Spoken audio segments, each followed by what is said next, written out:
he was supposed to be anti-war and he's supposed to lower prices and like make housing cheaper. And he promised he was going to do it right away. How could they possibly have known that he couldn't do that? And I'm 20 years old and I don't know anything. And I thought he was going to be able to wave a magic wand and all of this was going to happen.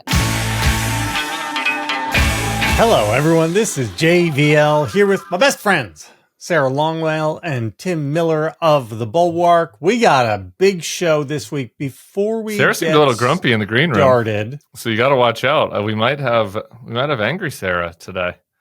Who knows? I can't wait because I need some angry Sarah, but I also need some good Sarah. Sarah, your ears must have been burning yesterday when Mona and I were taping a show because we were talking about you because I needed some grace. I was looking for Queen Mona to help me love people and she couldn't do it. And so I'm going to be coming to you to help me love people. Okay. Before we get started, hit like, hit subscribe, follow the channel. That stupid little like button really matters. Please hit it. Please hit it. And that would be great for us. All right. So we got some double taco. What do we call that? Do we call that a chalupa? Where Donald Trump did I took my daughter to the Taco Bell for the first time. Yeah. It is disgusting. It is unbelievable how disgusting the Taco Bell is. I got to tell you. Is it? Even my child didn't like it. You should only consume Taco Bell drunk. She was like, is this going to give me diarrhea? I was like, absolutely. Possibly. And now word from our sponsor, Taco Bell. Dong. Live Moss. Okay. So over the weekend, we had Donald Trump taco on his deportations of migrants who work in farm communities and in the service industry for hotels. And then 3 days later, he then tacoed his taco. It's all very interesting, and I do feel like, in a way, Trump has figured something out, and it's something very dangerous, and that he has figured out that he can just enforce this stuff in blue states and just hurt economies for Democrats and urban dwellers. He can't, actually. Okay. Well, I would love to hear both of your thoughts with this. Tim, you look like you're fired up and ready. I'm ready. Well, I thought you were going another way. I think Trump does have an insight here that is politically dangerous for us who don't like him. But that's different from what you just laid out. So I'll get to that in a second, but because I want to just go right at this question. I feel like this is where the Tim is sometimes right shirt needs to be taken out. I have been absolutely consistent on this on every resistance show where they're like, where anybody wants to talk about how Trump is going to just not deport like his friends in red states and he's just going to go after blue states and it's fake and it's what blah blah blah. And I'm just like, no, that's not how an immigration system works. Our system of justice is huge and complicated, and there are a lot of people with individual incentives, and Trump has created an environment where every person's incentive is to be as cruel and fucked up to immigrants as possible. And that includes local sheriffs, includes U.S. Attorney's Office. I think I mentioned on this pod last week, my buddy was in a U.S. Attorney's Office. I guess I'll anonymize it. And he was like, they've added a whole floor to this U.S. Attorney's Office just for immigration purposes. Whoever is the head of that office wants Stephen Miller to like him, might run for governor someday, wants to be promoted, and could not be seen as a cuck on immigration. And so I'm sorry, if you put in a fucking cruel and brutal immigration regime from the top, then people are going to suffer all the way through. Now, it is true that you can focus your resources on blue states and you want to escalate fights with blue cities and blue states and Democratic politicians. They're going to do that. Like, there'll be an emphasis for sure.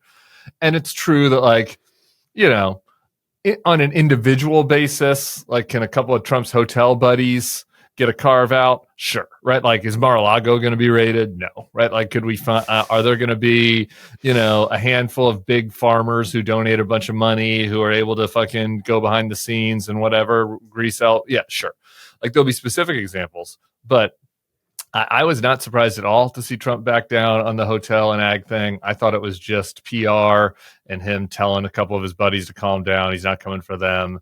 and that the reality is they are 100% committed to the biggest mass deportation campaign in history. And the only way to do the biggest mass deportation campaign in history is to deport a lot of people who don't deserve it, who live in a lot of places, including red places, and who work in businesses, including businesses owned by Republicans. And that's going to continue. The pain will continue.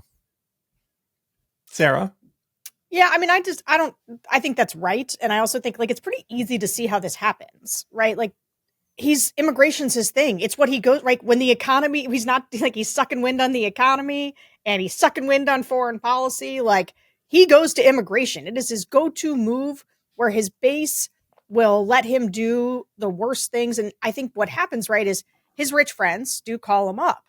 And Trump is caught between two parts of himself. The part that loves to be like, oh yeah, I can carve things out for you because I'm Trump and I'm the king of all things. Except then somebody walks into his office when he does this. He's like, I'm going to tweet this, right? We're going to pull this back, right? I've gotten 10 phone calls from people I like and respect, and they say this is losing them money. And I didn't know. Who knew? Who knew that all these illegal immigrants were propping up these major economic factors in our country? I'm learning this for the first time. Putin's a bad guy too. Did you know that? So Trump's learning. He's gone crazy. Yeah. So, Trump's getting a little bit of an education in how these things really work. And Stephen Miller walks into his office and says, you cannot do the carve outs. That's not how this can work. Like, we have to go after all these places. It is where the illegal immigrants are. But I will say this. This is where industry believed that Trump was going to taco. Like, they did believe. I heard people say this. They're like, yeah, he'll probably do some things for the cameras, but like, he's not really going to go raid all the chicken plants and all the, like, because everybody knows it's too important to our economy. Yeah. And like, this is the tension. The tension is, we have built an economic model on top of migrant labor. And so if you deport them, you are going to crater certain industries. And like, Trump is getting that education in real time. It's not, and so anyway, but like, then he's also learning that you can't just carve out this or that. Like, he would love to just do it in blue states. He would love to just do it in people who are his enemies and not his friends. But Tim is right that like a little bit of that could happen, but not at a mass scale. Like, you're doing it or you're not doing it. Yeah. I don't know. I mean, there's only so many ICE agents, right? I mean, what's Greg Abbott going to do? You think Greg Abbott's going to be like, no, we're not going to, and Ron DeSantis, you think they're going to get cucked and be like, no deportations in my state? No, I think they get the best of all worlds. See, this is the thing, right? He can say no carve outs, but do carve outs in practice, right? That's what he shouldn't have done was said there were going to be carve outs. This was, first rule of carve outs is you don't talk about carve outs. I mean, is Ron DeSantis going to be around? Hey, I want more ICE agents blowing up the economy in Jacksonville. And I demand, Mr. President, that you say, no, you just sit around and say, look at all those brown people getting hurt in California. Isn't that great? Doesn't it give you a chubby? And, everybody here just move on like life is normal, because that's what all this is anyway. It's not lived experience. People are mad about something happening somewhere else and they want to see. But that's not okay. That could have, but that's not happening. And I was literally just talking to somebody yesterday in Miami who was like, man, the Cubans are a little shook right now because like there have been raids in some of these Cuban neighborhoods. And like, we've seen the news coverage of this. Like, I here in Louisiana, I can't get a good answer for this. Trump's biggest donors company was raided. So, like, again, emphasis, yes, they're going to emphasize great. LA. I know, yeah. I'm for that. Great, awesome, yeah, whatever. Not great for the actual people getting deported, but it's the business owners. That's an interesting, wake up call for you guys. But so yeah, emphasis. I'm with you, but we're not really seeing it in practice, I guess. Well, this is a real question, though. We don't have any aggregated data on this, do we? That's true. Right. And, we are really hostage to, wherever there's cell phone camera video of something happening. Local news stories. And local news stories, or, like the Tufts grad student, right? If there weren't people there who had camera footage of that happening, that story wouldn't have happened. Like, and so we don't know what the numbers on this are really like. And I wonder, like, when will we get those numbers? could you trust those numbers? Like, who's collecting them? How is that working? Where are these people going? Yeah, but like, JBL, these are all like answerable questions, but like this is somehow where I don't know that we're going to get them. No, they want that number to be as big as possible, right? Like Trump and Stephen Miller want that number. And so like they can't, this is why Stephen Miller's yelling at everybody and saying, you got to go to Home Depot's go. And the way that you know about how serious they are or not is you look at how much money there is being allocated to ICE versus other, right? Like they now have money and resources. It's becoming one of the bigger law enforcement agencies in the country. And so like they're going to go look for people to round up. That's their job. It's really something.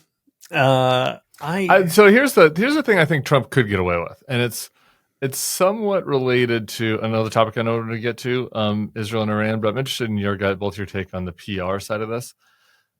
Is like, except for like the most strident people on any given issue, right? Like there's a small percentage of obsessives about any issue, on immigration, Mark Krikorian or whatever, who has founded an anti-immigrant nativist policy group, or on Iran, it's going to be Tucker, obviously, on one side and Nikki Haley on the other, right? So like, we know who these people are, but except for like the 2% of most strident people, a lot of other people are just kind of taking this stuff in through their filters and through their bubbles.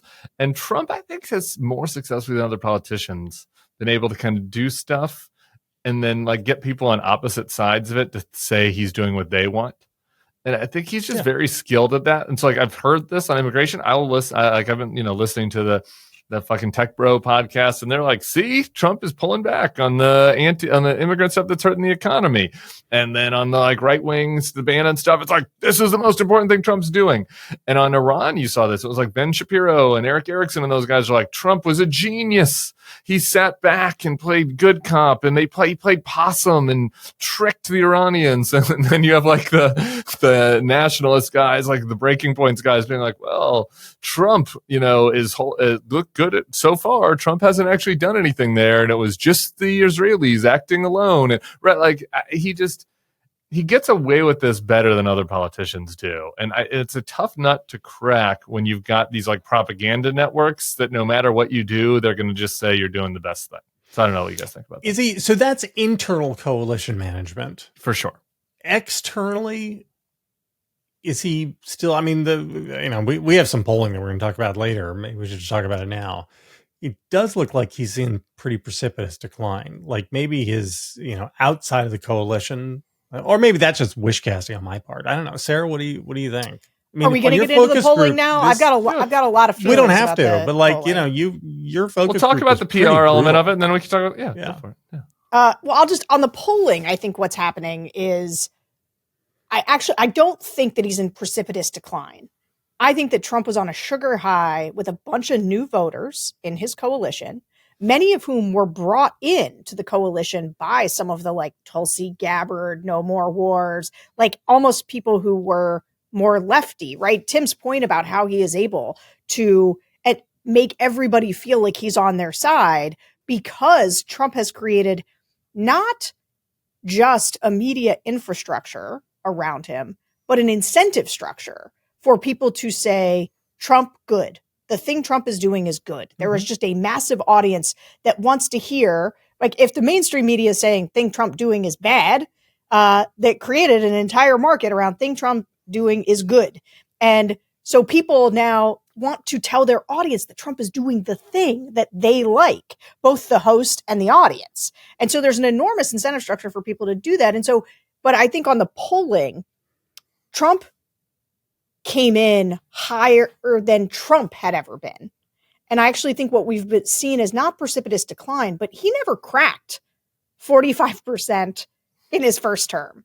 And I actually think what we're seeing is water finding its level in a bunch of the people who gave Trump a new chance for whatever reason, because they thought he was going to do something good for the economy, or they thought he was going to be anti-establishment and tear things down that they liked.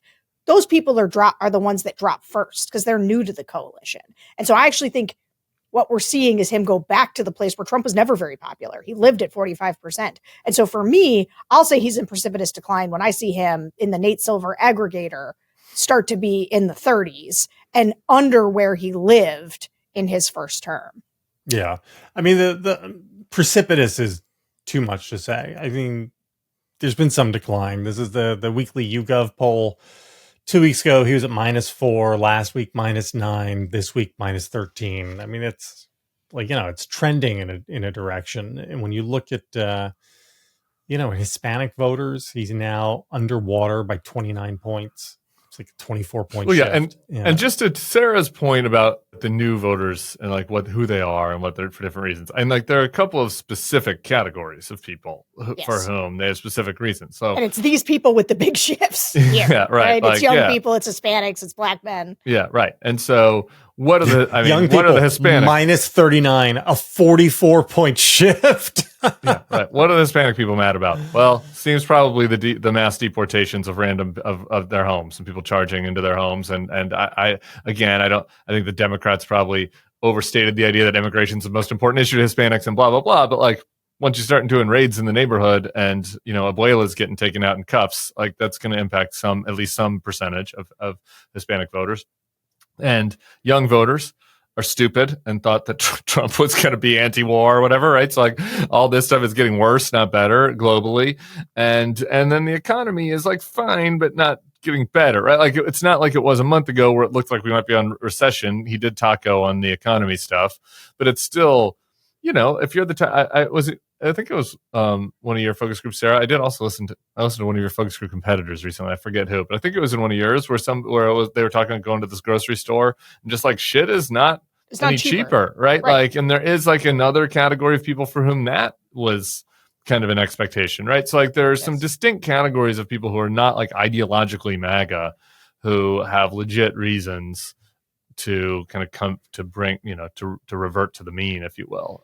So I think that's pretty easy to comprehend. Highlight this. So voters 18 to 29 in the first week of his term, Trump was +5 with them. So he was 48-43 approve, disapprove. Yeah. He's now -39. 27 approve, 66 disapprove. Yeah, great job, youth. Appreciate it. But that's them being like, I don't know. I voted to Tim's point. Like he was supposed to be anti-war and he's supposed to lower prices and like make housing cheaper. And he promised he was going to do it right away. How could they possibly have known that he couldn't do that? And I'm 20 years old and I don't know anything. And I thought he was going to be able to wave a magic wand and all of this was going to happen. He was going to be the one that was going to end the Gaza war. Isn't it the Democrats that are the war candidate? Anyway, I would like to see our boy John Del Volpe in like a little deeper dive on the youth.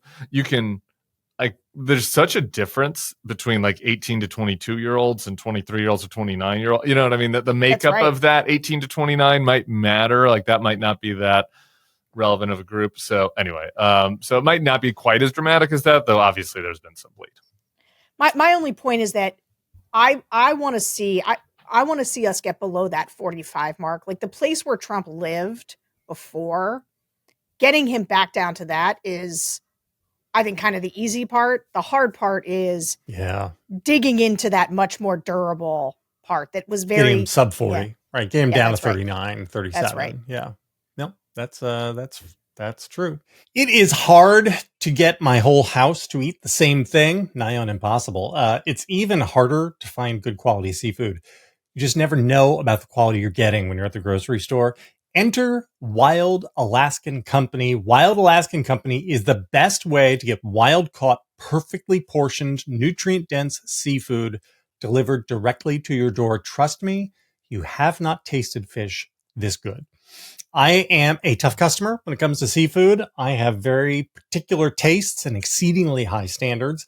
And let me tell you, the coho salmon and the Pacific cod from Wild Alaskan tasted like I was in a remote cabin up in Alaska, not grilling in the backyard from my Manhattan home. My brownstone, if you will. It's 100% wild caught. It's never farmed. This means there are no antibiotics or GMOs or additives, just clean, real fish that support healthy oceans and fishing communities. Wild Alaskan fish is frozen off the boat to lock in the taste, texture, and nutrients like omega-3s. Wild caught from Alaska. Every order supports sustainable harvesting practices, and your membership delivers flexible shipments, expert tips, and truly feel-good seafood. If you're not completely satisfied with your first box, Wild Alaskan Company will give you a full refund, no questions asked, no risk, just high-quality seafood. Guys, this stuff is amazing. It is so good, I can't even tell you.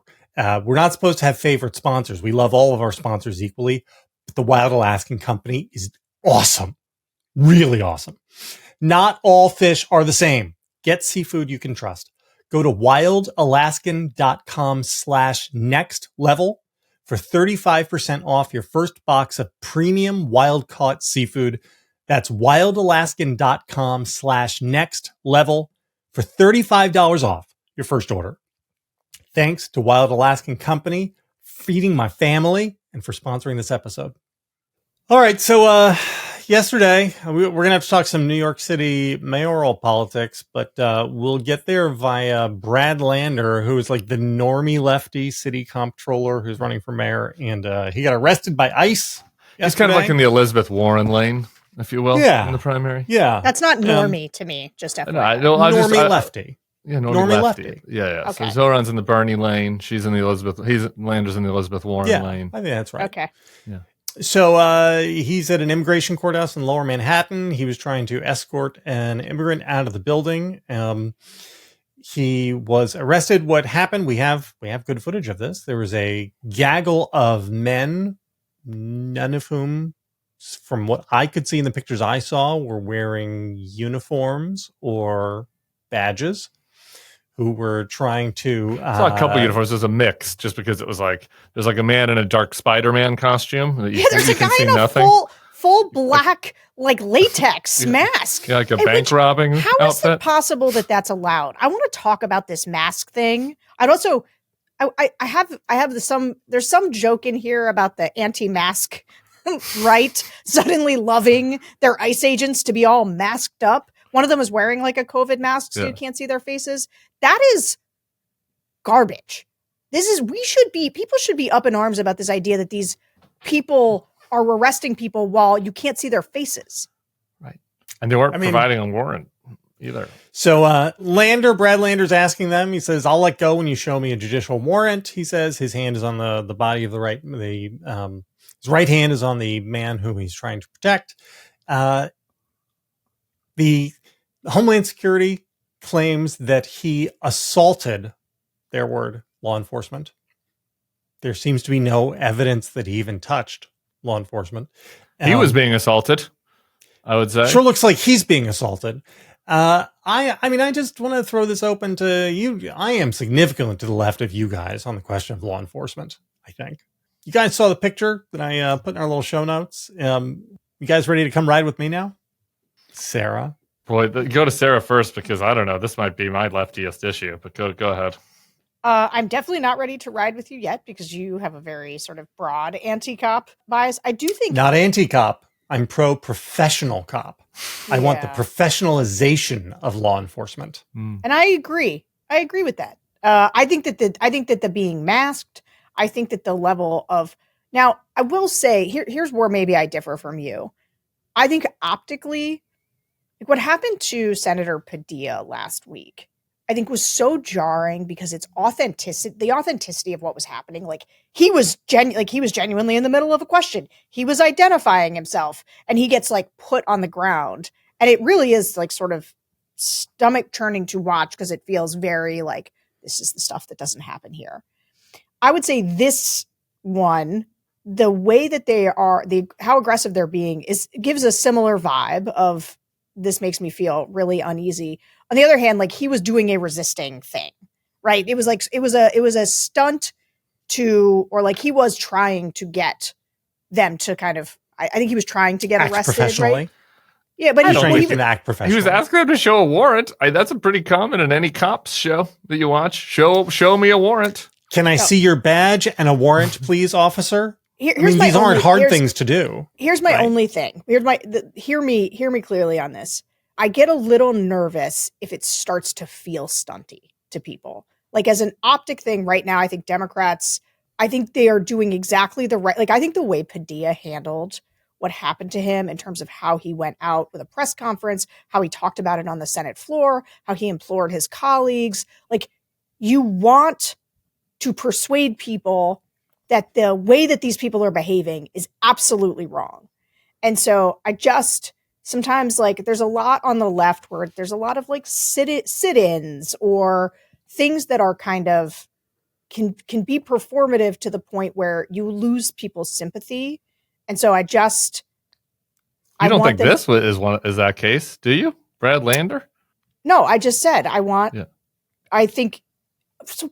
I'll say in both cases, I, as an observer of this stuff, you keep seeing a video where like people are in the scrum and you have no idea how it started. And I find commenting on things like that a little difficult. You and I were on TV together when the Padilla stuff happened. And so Nicole Wallace was showing the thing over and over again. And I was just aware as I was commenting that like, I'm not sure of what I'm seeing, like, because we didn't see what happened beforehand. So when they were saying he assaulted the cops, clearly what's happening and what we're seeing, he is not assaulting them. He's trying to hold on to the guy. They're assaulting him. But like, you don't know what happened before if they had video of it, wouldn't they show it? That's kind of how I feel about the Venezuelans. Okay, well, if he's a fucking terrorist, then let me see it. Show me if he was the makeup artist to the TDA stars, let's see the text, right? I don't, And it's different when it's me the wanting law enforcement. To be careful about this stuff. No, I understand. But when the law enforcement organizations are making charge, like saying he assaulted law enforcement, right? That is different than like a person making stuff up, right? Because you stand in for the state. Yeah. And the whole idea is like we always hold the state to the highest standard. And in fact, what we've got instead is that the state gets held to the lowest possible standard. And it's the people who, you have to prove that he never touched anybody, if you go from this angle, his pinky touches and I mean, honestly, what I just want them to be in fucking uniforms with visible badge numbers so that there isn't any confusion I just want to talk about discretion. Who is legitimate law enforcement or not, because otherwise somebody's going to get hurt. Yeah, right. I just want to talk about discretion, though. Like the Biden administration got killed by the right. And showed a ton of discretion in all their political, investigations. Donald Trump was never fucking manhandled. He was never thrown to the ground. He was never handcuffed. He was indicted 4 times. He was never perp walked. He had to do one mug shot, right? But he got to come at his own time with his own airplane. Like, so there's discretion in all of these cases. Like this situation with Lander, this is why this pisses me off so much. And I'm sympathetic. I understand cops have a tough job. Okay. And so I do understand that, but like, there's no violent risk here. Like sometimes, to be generous to the cops, let me go back to another situation. I feel like at times during like the heat of around Black Lives Matters, sometimes you're watching these videos and cops are acting very aggressive. And I was always instinctually like, fuck these guys, chill out, where I would be reminded by my cop friends, like, you don't know what you're going into when you open the door of a car and somebody, you know what I mean? Like conceivably you could be in danger. And sometimes if a cop is scared, they're going to act a certain way. And that doesn't excuse all of cop behavior. I use that example to say that is not the case here or with Padilla. With Padilla, they're in a federal building. Okay, Padilla was escorted in by an FBI agent. There's no worry that this old Latino man is going to pull a gat. Okay, everyone has to come through security to get into that building. Same with the building in this immigration court. Like they're in an immigration court in New York. It is an elected official. They knew it was an elected official. A local reporter said they heard them over talking between each other saying, should we arrest the comptroller? So they knew he was an elected official. And the person the elected official is protecting, the migrant, he's not protecting like a murderer. He's protecting somebody that's about to get deported for immigration crimes, or immigration crime, right? Like for breaking into the country. So it's not as if these police, these masked agents are worried that there's a safety risk to the city, that they've got to detain this guy right now. Like there's an easy case of discretion here that's like, look, if the comptroller is doing this, let's pull him into a private room. Hey, sir, if Brad Lander starts acting crazy and starts screaming, it's like, okay, calm down, sir. Like here is a deportation notice for your guy here. He's got to show up to X place in 3 days. And if he doesn't show up, we're going to come to his house, right? And that's just one idea. There are a million different ways to handle this. And we now have a pattern of them deciding they want to do the roughest, most escalatory way possible. And that is what pisses me off about it. Yeah, the thing about the escalating instead of de-escalating, it constantly looks like they're not doing yet like regular police stuff where you are used to seeing police officers be kind of like even in their de-escalatory. Calm down, sir. Could you calm down, please? Yeah, right. You know, I've gotten that once or twice in my teenage days, you know? Yeah, and maybe you've seen more of it than I have, but like part of me was when I don't see the beginnings of these, I'm just so leery of like seeing snippets online about stuff without seeing the things that preceded them. And so if like they jump to that escalatory behavior, what could be on the preceding thing? This is my point, though. They're in a courthouse. There's no weapons. Like what? They think Brad Lander is going to brandish a knife, or that he pushed? No, but if he pushed or we hit would one have of the seen cops, that. right? You saw the picture of the scrum. I mean, everybody's got phones. There's 50 people there. If he was pushing a cop, we would have seen it by now. Again, I hear you on being cautious. By now, but my point is like we're in a federal building. The migrant in question showed up to his court date. This is not like the cops going into El Chapo's fucking lair to get people that are drug dealers that are hiding from them. Like the dude showed up to his court hearing. He's with an elected official. Like we can chill out. Sort of. So here's my only pushback to this, and then I'll stop, because for me it is just. I also heard from some cops after I was on Nicole, and I was very freaked out by what I saw from Padilla, and I also didn't understand why Kristi Noem, who I was quite certain would recognize the senator of the state that she's in, who'd been trying to get a meeting with her, right? And so I had said some things, but then I heard from some people I respected who were like, hey, if you're on a detail protecting like the Department of Homeland Security head, and somebody starts walking toward her at a time when like those cops are going to behave that way. And then also I was like, yeah, okay, fine. In the room, let's say like, okay, they get him out of the room though. And now they're dragging the guy to the ground. Yes. And their point is like, what was different? He was like, well, it's different people outside the room. So if all you see is your people, right? You're not in the room. You see your people wrestling some guy out and you don't know what happened in the room, right? You're just going to operate from like, okay, we've got somebody who is resisting and we need to get them to the ground. Now, I'm not saying I agree with that. And actually, I did a lot of pushing back in these conversations. I will say it made me think about it from a slightly different angle. And all I'm saying is, this was out of the blue in 2007, I would be much more sympathetic to that. The DHS's behavior. That's not the only data point, I guess would be my point. So, and I guess my response is they are escalating everywhere. And because they're doing that, my only thing is, and JVL and I talked about this in the secret pod, JVL is kind of like, shouldn't Newsom kind of go get in their face? And I think that there are ways in which people can sort of go on offense here. I just don't want it to get to like, I don't want it to start looking like a stunt that everybody's trying to like get in front of cameras doing this. Can you imagine if the U.S. Capitol Police had taken these approaches to their work on January 6th? How many people would have died? Right?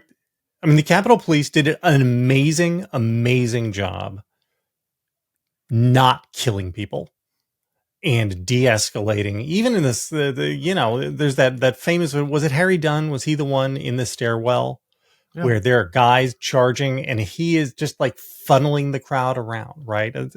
He is not drawing his weapon and telling, respect my authority. You're not following my lawful orders. I'm going to, right?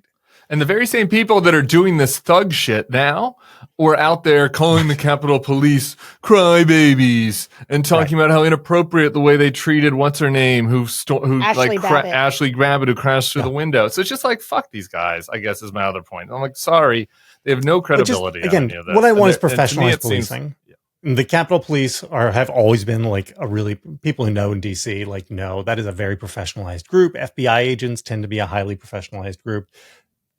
What we have seen of ICE suggests very unprofessional behavior. I want to add one other point to this. Again, if it was a one-off with Padilla, but now we have New Jersey, we have Lander. I had Ben Rhodes on this morning, and he said something to me that really struck me because he's written a lot about authoritarians in other countries, regardless of what you think about his foreign policy views and what America should do. Like, he's met with dissidents and knows them, and he's like, people say we're on the way to Hungary, and in some ways, Hungary Orban has taken power of institutions more successfully than Trump. But he's like, in this way, he's like, Orban there's no ICE police arresting Orban's opponents in Hungary. He's like, Orban's military is not in the street of the democratic town in Hungary. And he's like, so it's just in that. And I thought that was a pretty striking comment to think about it that way. That, I mean, we'll see. And maybe it stomps now, but it's a pretty alarming series of data points between New Jersey, California, militarization of police, and now this in New York. It's not great. Can we talk about Zohran? I'd love to. So yesterday on FYPod, I wouldn't love one to. One of the best actually, FYPod. No, you don't want maybe to? I think Harry Sisson, talking about Harry Sisson's sex with the girls and that drama was probably the best one. He was sexting girls on Snapchat, and that created a stir on the internet. We hashed that out with him. It's great. I enjoyed yesterday. I mean, did that episode have good twink, bad twink in it? It did not. It did not. Because I think the good twink, bad twink dynamic was really quite something. Thank you. So Tim had Zohran Mamdani on the show, the darling of the left, who is running second in the Democratic primary and has, I guess, an outside chance to pull off an enormous upset. He's 33. He's a Democratic socialist. Very charming, very personable, great hang. I'd love to hang out with him. Great hang. I don't think he should be mayor, but that's okay. I am just curious as to what I want to have a discussion on the merits of Zohran first, and then a meta discussion about the reaction to the show afterwards.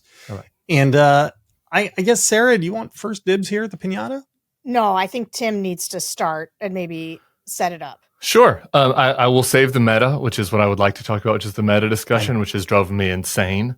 And I got to tell you, there are certain issues that are tough to bring up on podcasts these days, because there's a category of people that are sure that they're right, and that makes it challenging to get into nuance. But I'll get to that in a second. As for Zohran himself, I'll say this. I want to. Well, first, it was such a Rorschach test, which I don't. I'm really practicing my interview skills, and I think that it's an interesting challenge for me to kind of learn how to do it. And so, please take this humble brag in the spirit of which it's intended, which is that I'm trying to get better. It was a real Rorschach test. Which made me feel like I did a good job. I had people reply to me, be like, "Man, that made me like him better," and people be like, "Man, he sucks," actually, yeah, and man, he's like. So I heard a very wide range of responses to his responses to my questions. Me personally, I also find he's charming. He's a good hang. I don't think he's as handsome as other people say, but it's neither here nor there. Here are the two positive things I can say. I genuinely want people to be excited about non-MAGA politicians. And I think that the Democrats have really struggled to generate politicians that generate excitement. And politics is about exciting people is part of politics. And it's possible that the Democrats will have to find somebody that does not have my ideological priors to excite the broad Democratic base. And I'm resigned to that. Maybe not. Maybe there'll be a very exciting Tim Miller style candidate. I hope so. But I think it's good, and I don't want to yuck people's yum if they're very excited about something. I think that that's better than apathy and nihilism, which I see a lot of or in our circles. So that's the one nice thing I'll say. He's doing what I shouldn't say what I am asking Dems to do going forward, which is he came onto my podcast. I was very explicit to them about my views. They're like, "What do you want to talk about?" And I was like, "My first question is going to be to try to convince me to rank him fifth, because that's the best he could possibly get for me." So they knew that.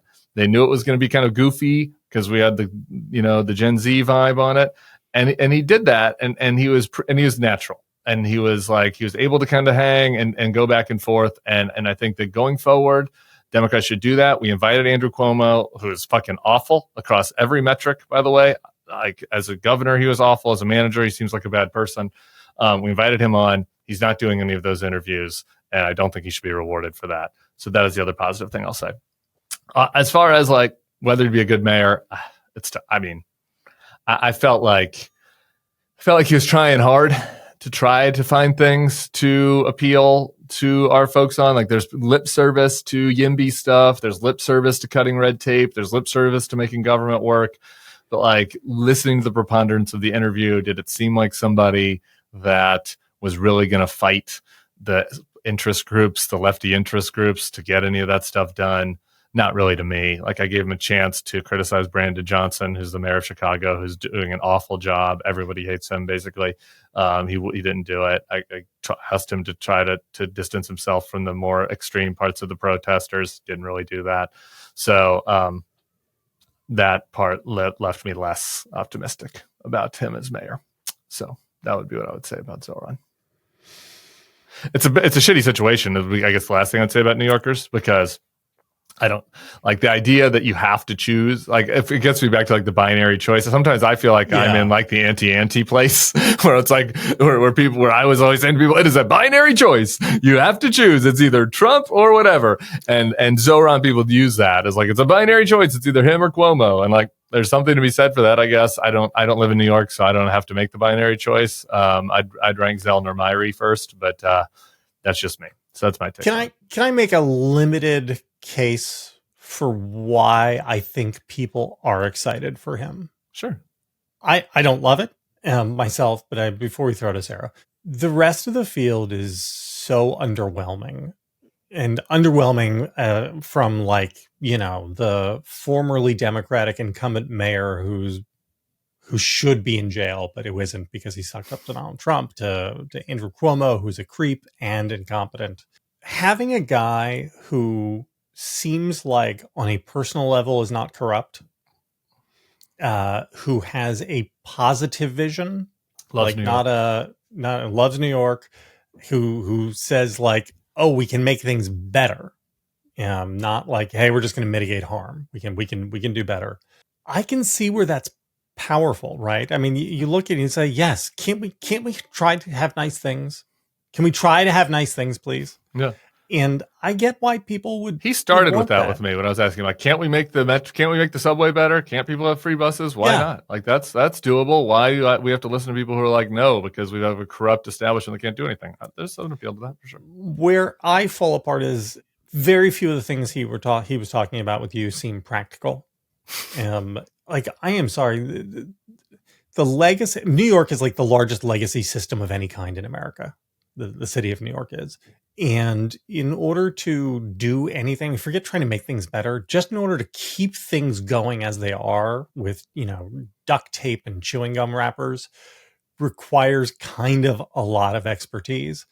And like, you just have to understand the system and how it actually works now. Like, having been in the state assembly for 5 years is simply not adequate preparation to understand. Like, you're going to walk in there. This guy, if he were mayor, would spend the first 2 years just learning how everything works. Yeah. And this is going to sound like, anti-young, like, I guess, but it is like a really hands-on job. It's a really hands-on job. And it really helps to have, I don't know, at least a decade's worth of experience with the system itself and understanding what it is and how it works to be able to do it. And that said, I would be all for rolling the dice on a guy like Zohran in a normal political environment. Hell, like, if it was 2004 and I lived in New York, I might have been like, and this was the field, right? And then I would be like, yeah, what the hell? You give it a try. If worse comes to worse in 4 years, then so be it. The problem is that if he's elected mayor and something bad happens in New York under his watch, that's going to be used against Democrats for the next 4 years. Oh, yeah. And so there is a national political downside to Zohran winning. Now, there's upside too, right? Like, maybe he gets elected mayor and he's great. Maybe he's the new LaGuardia or something. Nice. But I think that the odds of that are reasonably low. And if he isn't, if things are bad, then that's going to be used to hurt Democrats across the country. And that worries me. Sarah? I don't care for this young man in the least. I would rank him. Not even personally? I would leave him off my ranking. Actually, no. I think that somebody who talks about globalizing the Intifada and does it in a charming way, I don't think there's anything worse, actually. Well, he didn't. Did you listen to it? Yeah. I mean, I asked him about it. He didn't. Yeah. And he didn't bring it up. And No, you asked if that kind of language made him uncomfortable. Yeah. And then he went on a thing about how, no, this is actually just about, it was, which the Holocaust Museum is now actively disputing this, but he went on this thing about how they changed the meaning of what Intifada means. It just means struggle and whatever. And I'm like, that's not what people don't know that didactic, clarification. They think this is about like the destruction of Israel, and I thought that admission from him, I hope, is good to know from people. I mean, and that's just on top of the fact that every idea he has to me is like not just a young guy who's a little inexperienced, like they're idiotic. Like we're going to federalize the grocery stores, and like him moving into the abundance stuff is like clearly him having like, oh, I'm just going to change my entire frame. I'm just going to bounce around. Like I just thought he went from somebody who was silly, that no one should take seriously, to somebody who was saying things that I actually thought were quite dark, dangerous, and anti-Semitic. And yeah, didn't care for him one bit. And him being a great hang matters very little to me. Well, I'm not saying it matters to me in terms of like voting in politics. It's like, it matters. I guess it does actually matter to the Democrats put forth people that are good hangs, because they've pretty much failed to do that for about a decade and a half now. So that's led to 2 Donald Trump presidencies. So anyway, but if their ideas are toxic, well, sure. If they have toxic ideas and charming personalities, I was just talking about the value of it, and I do think. I mean, I just said I don't like Zohran and would not. He'd not be on my ballot, so I don't really know what the hostility is. So I hate to have to defend him, but like, and he did say that I asked him directly about the grocery stores and all the things you don't like about him that I asked him about directly. I asked him about the grocery stores, and he was like, "Well, it's a 5-store pilot. And if it doesn't work, then it doesn't work." And I was like, okay, great. That's not going to work. But is a 5-store pilot that big of a deal in the context of the fact that the city is already subsidizing other fucking grocery stores and giving, private grocery store owners $100 million to subsidize their shitty grocery stores? Could we run them better? Should we try that? I don't know. That's not a crazy idea. I don't know. The government probably shouldn't be subsidizing grocery stores at all, but like he didn't say we're federalizing the grocery stores. And also on the globalizing the Intifada answer, which was awful, he began by talking about how Jewish people feel scared. I'm against anti-Semitism. I mean, again, his answer was really bad. Brad Lander was given the same question a couple of weeks ago by Josh Kroshauer, answered it much better. So he should have been prepared for the question, since it was asked at a different, whatever you call them, not a debate, but a forum.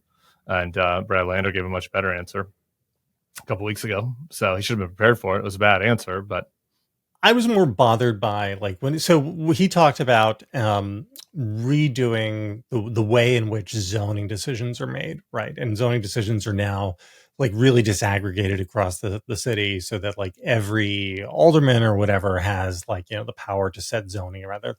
And he's like, yeah, we should change that so we could have a citywide zoning policy. I was like, okay.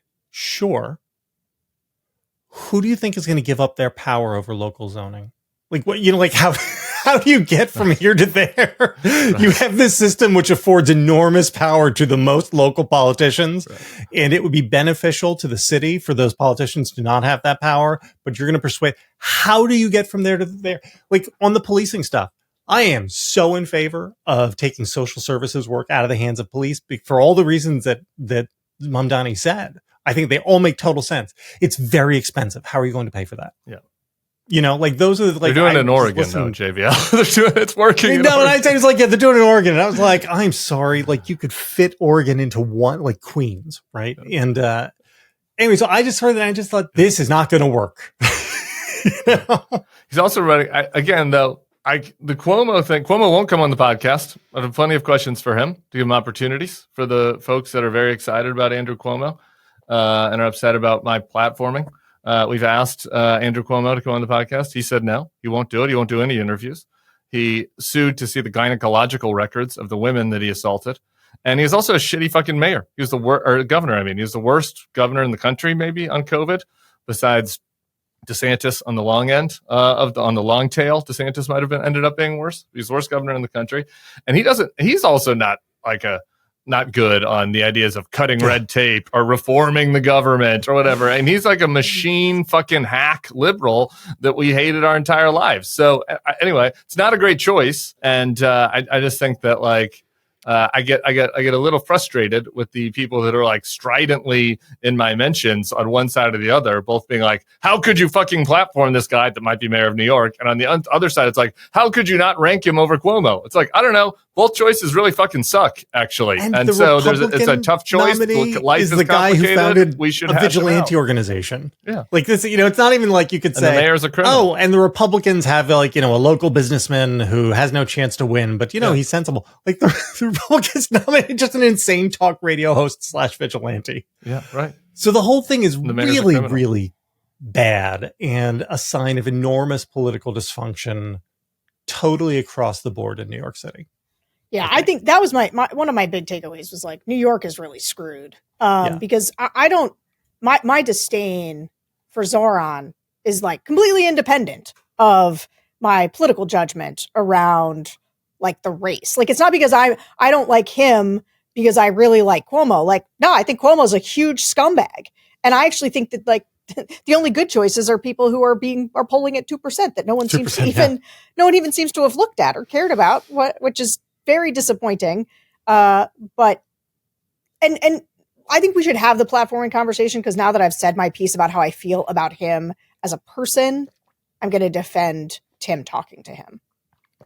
Great. Well, before you defend me, which I appreciate that, let me just give people the context. Let's just say anytime the issue of Israel and Gaza comes up, there's a very intense response from people on both sides. And I get both sides. Sorry to do the both sides. We are a bunch of neocon shills who don't care at all about dead children and do nothing but support Zionism no matter what. And then, I mentioned this in this context because it's fun. This is funny to me and frustrating, but also funny. It relates to the platforming conversation, which is like, I will mention that I have concerns about the humanitarian issues in Gaza, and that does no good for me because my inbox then gets flooded with pro-Gaza activist types who are upset I don't talk about it more or that my language was not perfect with regards to the scale of the destruction. And then I also simultaneously get messages from my pro-Israel friends who are mad I even mentioned that and talked about how October 7th was so horrible they should get to do whatever they want. And it's like, so there's no winning with people who have very strong views on either side of that issue. And I think it's a very complex issue. I laid this out at the beginning of the Zohran podcast, actually, for 5 minutes, how this is an issue where I'm very torn in a lot of ways, and I have humanitarian sympathies and blah, blah. Anyway, you can go listen to that if they want. Now, specifically about Zohran, the most insane reaction of all has come from the pro-Israel right, the folks that we used to be aligned with, who are kind of Trump, cautiously pro-Trump, whatever, reluctant Trumpers, the reluctant Trump crowd and the pro-Israel right, who simultaneously are spamming me about how I'm terrible for platforming Zohran, sounding like the most insane far-left woke libs on campus who are like, you can't invite anyone onto my campus who has a wrong talk, so it's like these free, stifling speech, anti-speech, attacks for even having Zohran on, and then simultaneously using the conversation for their ends to oppose Zohran, which is I was like, this is negatively polarizing me into being pro Zohran. And it's literally like me giving them a hand job. I was like, I gave you guys a hand job with this question about globalizing the Intifada, and I pressed him on it. I didn't just give him a question, I pushed him on it. I gave you guys a hand job, and your response is, fuck you, you didn't give me a blow job. And I'm like, no, fuck you. I gave you a hand job. What do you want? And so anyway, that I have a broad thoughts on who I will and won't platform, but it is I feel like it's very childish and absurd. The idea that you should not platform the guy that is the second most likely person to be the next mayor of New York City and Hold ask on. him hard questions. So let me defend you by pushing back on your own framing about what you did. Right. Platforming is what Ben Shapiro did with raging anti-Semite Candace Owens. That is platforming. Platform is when you take the Daily Wire and you help build an audience for somebody like Candace Owens. That's platforming. What you did, as best I could tell, was an interview. Now, people interview all manner of people with whom they have no intellectual fidelity, right? They're not, you interview people because they are somebody of repute, or not repute, notable, news value, right? Yeah, they have news value, and you want to know more about them. And so your particular kind of analogy aside, what you were doing is conducting an interview in which you asked a difficult question. And I thought I struggled with Cam, but Tim was behaving in an incredulous way, right? He's asking a difficult question. He's not just like accepting it. He's pushing back. And it's the reason, as Tim notes, that now everybody has this soundbite from him, basically giving some mealy-mouthed garbage answer on what globalized the Intifada means. And I think, for me, that was disqualifying for him. And I agree with Tim, sort of like, you're welcome, people who want a hammer to hit this guy with. And so the idea that they're using the hammer, they're hitting me. Yeah, well, this is to me the difference between interviewing and platforming are two different things. And platforming is someone who like maybe doesn't have a huge following, or people don't know, or you don't have, that doesn't necessarily have news value, and you're elevating that person. Like Tucker Carlson platforms people, random like historian that nobody'd ever heard of who thought Churchill was the bad guy in World War II. It's like, yeah, okay, I wouldn't have him on the pod. It's like, doesn't make a lot of sense to bring in random niche historians who think Hitler was great. Okay, people who had Nick Fuentes, and like Donald Trump having Nick Fuentes to dinner at Mar-a-Lago and giving him credibility is what platforming is.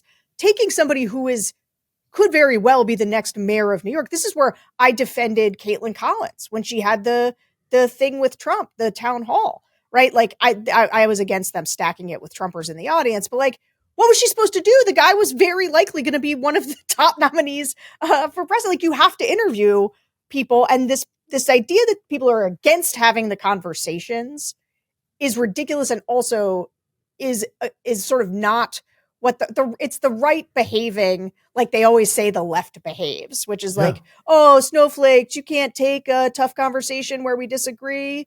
Like, no, okay, like, no, he had a tough conversation and made it clear he disagreed with him. So, yeah, great, tough. Seems like an interview. That's my defense. Thank you.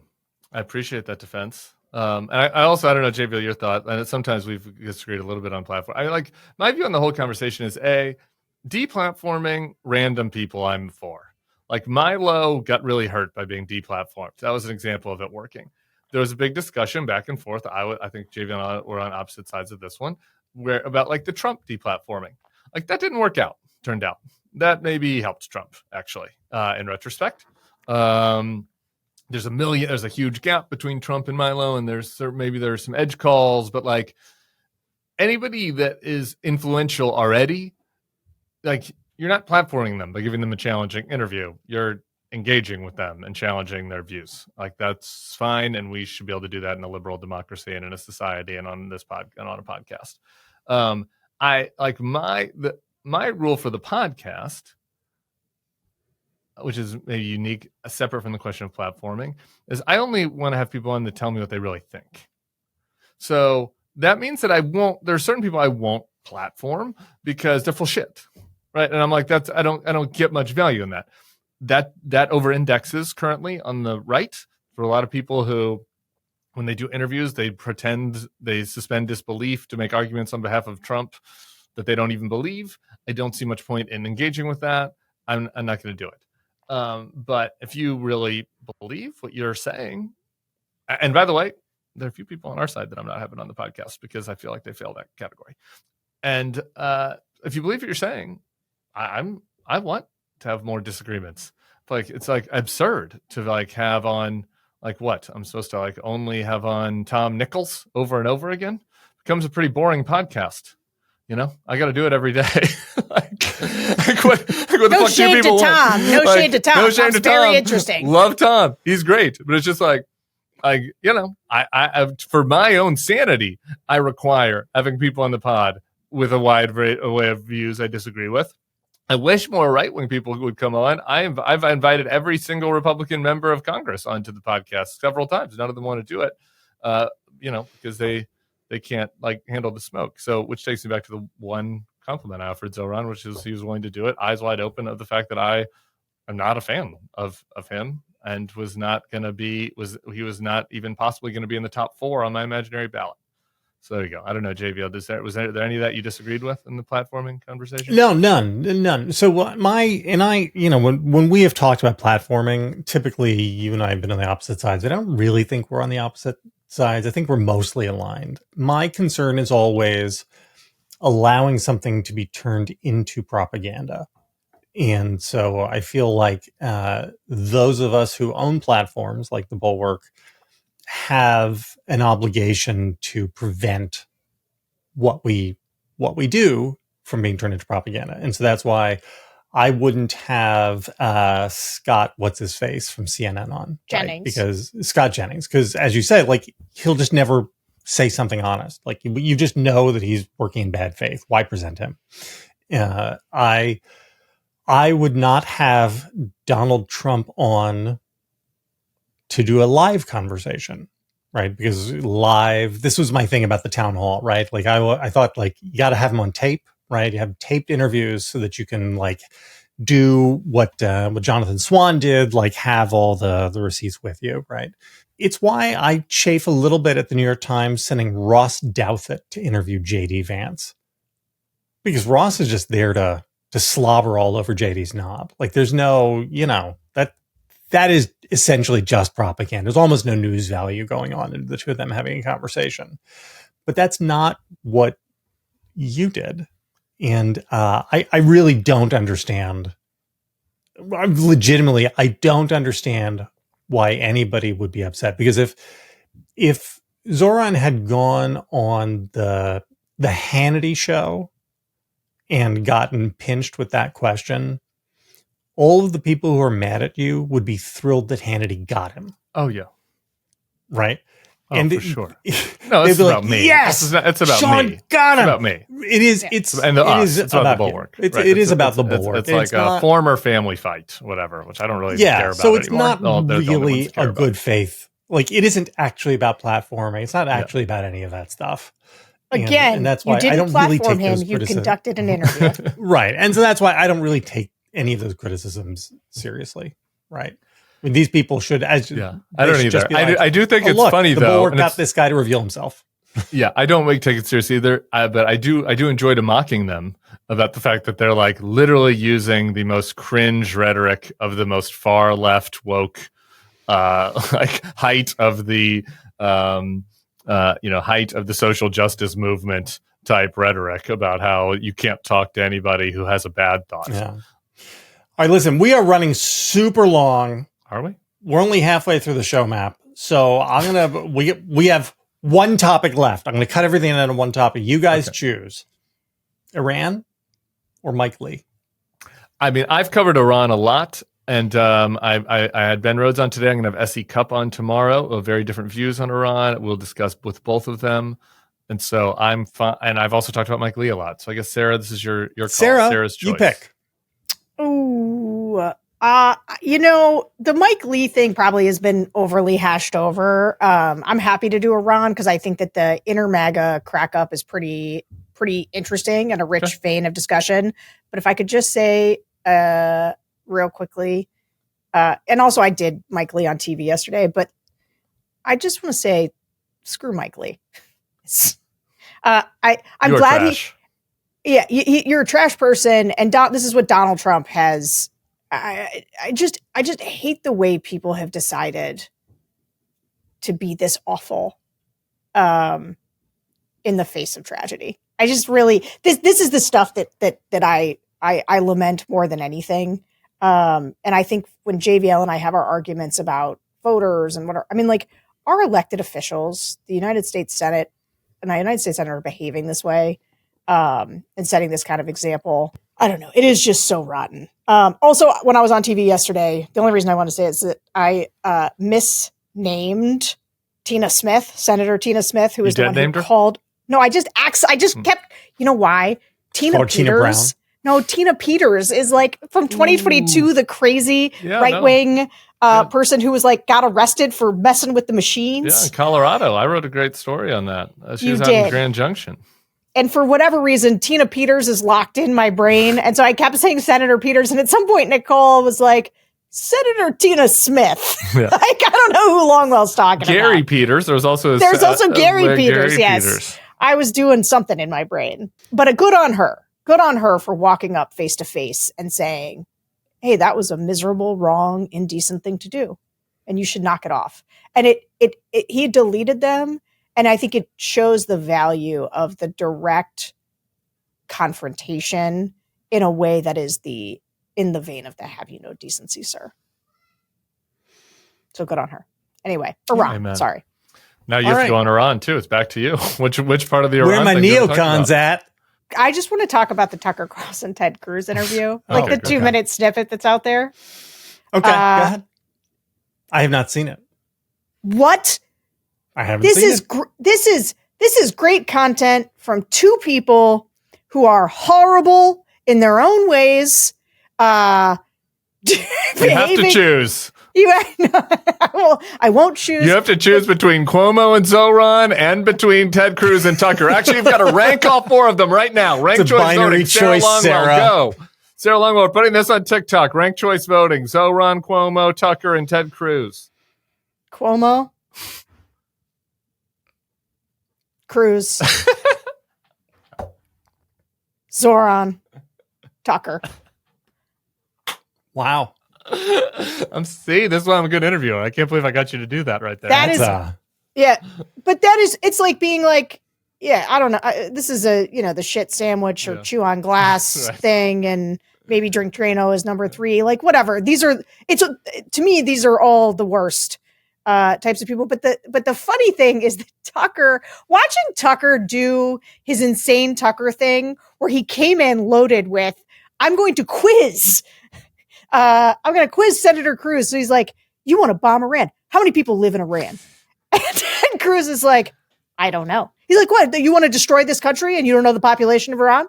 And then he's like, what are the major sects? SECT. What are the sect that make up and he's like, I don't, there's, and you could see Ted Cruz kind of being like, there's Persians and he's like, and Tucker's like, no. And it is like he humiliates Ted Cruz, but also humiliates him in a way that was do just this like, on Fox once. It was like a pop quiz of things that are, to be fair, who knows how many people are in Iran?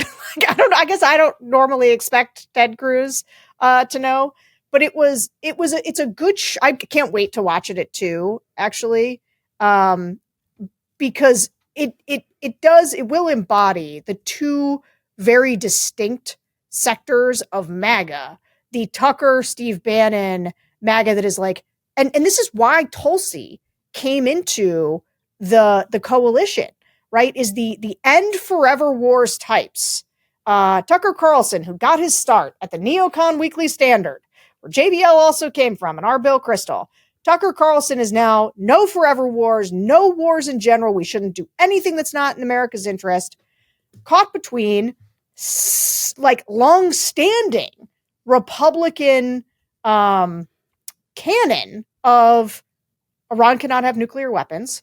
A lot of these hostile Middle Eastern countries that are trying to get nuclear weapons cannot have them. And like, we have to do something. We have to support Israel, whatever. But also Israel, right? The other part was Tucker got Ted Cruz, and Ted was like, we are taking out Iran. He's like, are we at war? Are we breaking news? Are we at war? And he's like, well, Israel. That was like, well, Israel is taking out, right? He's like, well, you said we. We said, he's like, well, we're supporting Iran. And Tucker's like, oh, so we are at war. We are helping. It was like, it is batshit crazy. And I am going to get some popcorn and watch it. This show is sponsored by ExpressVPN. Going online without ExpressVPN is like leaving your laptop unattended at the coffee shop while you run to the bathroom. Don't do that. Most of the time, you're probably fine, but what if one day you come out of the bathroom and your laptop is gone? Every time you connect to an unencrypted network in cafes, hotels, airports, etc., your online data is not secure. Any hackers on the same network can gain access to and steal your personal data, passwords, bank logins, credit card details, etc.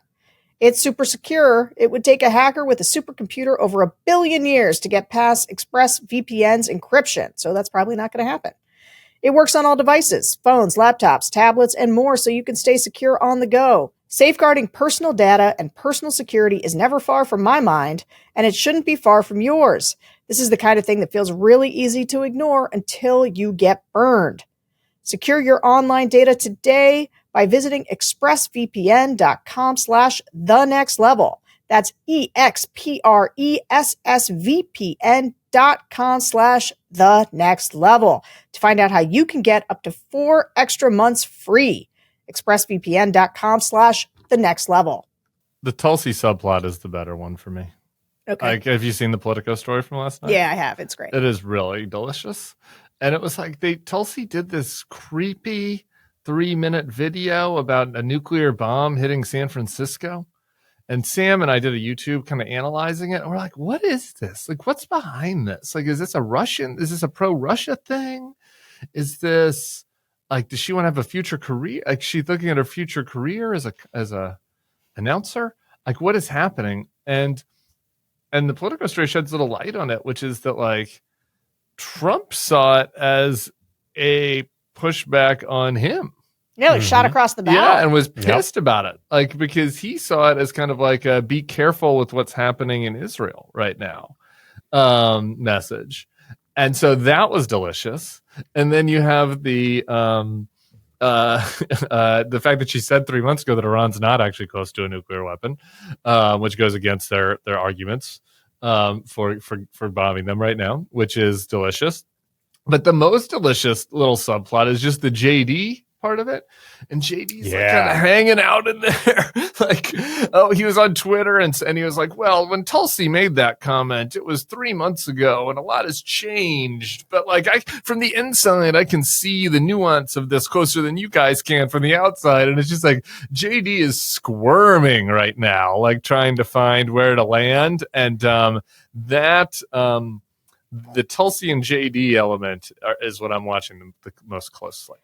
Well, so I brought up the Ted Cruz thing just because I think it's funny. Yeah. And I think the Tulsi thing, you're right, is like, it is a delicious subplot. But I want to go big picture for a second, because this, like, Trump flip-flop on U.S. interventionism is not like a flip-flop on a foreign policy decision. Okay? It strikes at the heart of the whole MAGA ethos, right? It is the uniparty establishment that has been selling out America and can be blamed for the destruction of the country, right? The wars in the Middle East are this prime example of the failures of the establishment that caused the deaths of Americans for nothing. Okay, like this is essential to MAGA, and this is why there's like the neocons and the warmongers and the elites and the establishment and the uniparty. They're all basically synonymous with each other in MAGA speak, right? And Trump has spent 10 years channeling that anti-establishment rage that like can't be divorced from the forever wars. Right. This is like, he has been doing this. This is who Trump is. And so now, like, seemingly out of nowhere to them, Trump wants to get involved with regime change. Like, what? This is wild to them. And to me, this is like an interesting difference between Trump 1.0 and Trump 2.0, because Trump 2.0 has been dominated by like this phenomenon right here. Trump says a ton of crazy things on the campaign trail. Tariffs, mass deportations, ending wars, bringing down prices on day one. And these are all either bad policies, right? So tariffs, deportation, or actually impossible. End all wars, bring down prices on day one. But Trump 2.0, unlike Trump 1.0, has an administration that will try to carry out all of the crazy things that Trump wants to do. Like, those people are in place, but Trump keeps running into the fact that they're actually bad ideas. Yeah. Like, when he learns about them, he's like, that's why he tacos. He tacos because he's like, oh, the tariffs are crashing the economy. And so, which goes back to my old take that good people never should have went into Trump 1.0. Yeah, if we just learned the lesson the first time around. Yeah, so I think that it's interesting that this, unlike the big lie, unlike anything else you thought could really fracture the coalition, it turns out that I've always really wanted to sort of wedge off, the 30% who don't think the election was stolen, who might like Nikki Haley, who might be normal, but actually, like, the better wedge is in no, he's a big tough guy who's going to take out Iran and defend Israel, or no, he said he was going to end the forever wars. And for JVL's point about how Trump can be both things to both people, I do not think in this case he can be. So that's a really good question, because I think he can. Not positive of it. I think he can. The people who are most wedded to the peacenik dove aspect of this America First stuff, I don't know how much of that really exists organically on the ground. It exists at the elite level among people who have very close ties to Russia. The young MAGAs, it does. Maybe, but those people aren't going to be Trumpers anyway. I mean, they're already gone, right? As we just saw from the I'm sure they're gone. They're pretty gone. I mean, but they're disillusioned. Yeah, they're disillusioned already, and it had nothing to do with this. I look at this, like Tulsi, Tucker, very Russia friendly. Yeah. Right. I mean, Russia is honestly a big part of the Iran story, and it's like lurking right there. But if the U.S. doesn't put any troops on the ground, and it won't, if everything is done sort of from a remove, I think these people are going to realize, whatever. We wish he didn't do it because we really don't like Israel and the Jews, although we pretend to like them as much as we have to. But this will all be over in a month, and he'll still be getting rid of the brown people. And that's, I think the argument that I just think it'll be that simple. Yeah, right? The argument that he can get away with it is that the people most likely to bail on him over it, like, are probably the least gettable people for Democrats. Yeah, right? Like, where are they going to go? Like Tucker, if you're an isolationist MAGA deportation person and you're mad at him over this, okay, but like, where are you going to go? And there used to be people like that on the left, right? Yeah. And but because of the horseshoe, those people are all, it's like anti-vaxxers. Those people are all gone from the left now. They've joined up with MAGA and Maha. So can I tell you like where Molly, I think Molly squared this. Did you see that? Molly did square it, but you know who's not? So like, and this is not me. I'm not one. Remember the people who, when Elon went rogue on Trump, were like, we need to get Elon in the tent, whatever. Like, well, I do remember insane that. People. Yeah. So I'm not suggesting that at all about Joe Rogan, but I will say, like, Joe Rogan has been just like tiptoeing backward from Trump lately. And I think like these people who are red pilled, many of them were red pilled because of things like this. They're genuinely isolationist. Or against the wars, whatever. Like, I just want peace. And this is like the old neocons where you get mugged by reality. Like, the world is a hostile place where, like, sometimes America has to show leadership, which doesn't mean we have to be steeped in adventurism or regime change. Although, hey, did you see Nikki Haley? Nikki Haley came out and was like, Donald Trump should not do regime change. Like, oh my God, he's out hawking Nikki Haley. Sorry, say the Molly Hemingway thing. No, she was, before Trump said anything, she thought she was able to brush him back. And then he, did his thing where he was like, yeah, maybe I am into this. And, she went on Fox and was like, this is a long-standing thing is that Iran can't have nuclear weapons. And so that's really what this is all about. And I just, Here's the thing. So Michael Shearer from The Atlantic talked with Trump, and he asked him who gets to decide what America First means. And Trump said to him, well, considering that I'm the one that developed America First, and considering that the term wasn't used until I came along, I think I'm the one that decides that. Okay, I think he's right. Yeah, I was going to say that. Well, everything he said was wrong up until the very last part. Right. Like, No, I think I'm the one that decides that. Like, it was not, obviously, America First existed before him, and he's a liar and full shit. But I also think he's the one that decides it. I agree with that. Yeah, I mean, I think that there can be fissures, but like the majority, it won't be like a Bush level fissure, I guess is my point. Like there can be small fissures, but yeah, I think that what is interesting so here's the thing that is most interesting to me in this is JD. So JD Vance, for the second time in a fight, second time in like 2 weeks, he sort of came out to Trump's defense. And he did it by talking about how Trump has earned the benefit of the doubt. That to me, if I'm Donald Trump, that sounds like a guy who's ready to turn on you and who is not sufficiently loyal. And, couching your support as in like, well, he's sure, to us it might look like he's wrong, but I guess he's earned the benefit of the doubt for now.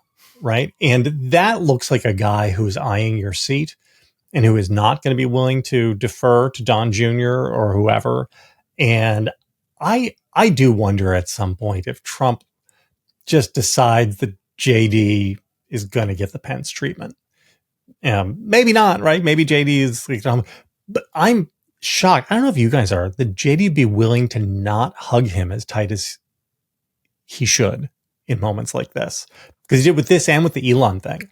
Like push came to shove, and instead of just like hugging on to Trump, JD tried to be clever and cute. And did that strike you guys at all, or do you think it goes unnoticed? I'm monitoring it, I would say.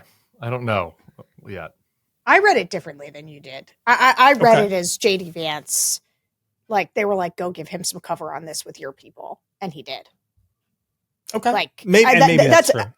Yeah, I didn't. I'm trying to. I'm reconsidering the read on it, but just like my gut level read was like, everybody knows that JD Vance has because he did do a halfway defensive Tulsi a little bit there, right? And so and that to me is like, these are his people, and this is how you hold the coalition together: is that you get JD to go out and like bring people back in, shut them up, and tell people, give him a second.